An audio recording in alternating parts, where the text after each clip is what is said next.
तो व्यक्ती आहे ज्याला चटके दिलेले, तो एका मंदिरामध्ये त्या ठिकाणी दारू पिऊन धिंगाणा घालत असल्याचं आणि काही विटंबना करत असल्याचं सुद्धा त्या व्हिडिओमधून दिसतंय.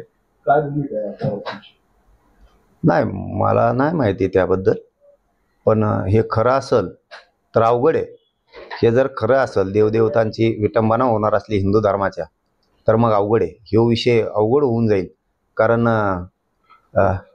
माता अहिल्या देवींनी महादेवांचे मंदिराचा जीर्णोद्धार केलेला आहे, मंदिरं बांधलेले आहेत. आणि आम्हाला हिंदू धर्माला हा देवदेवतांची पाठ पूजा करण्याचा अधिकार बी बहाल झालेला आहे.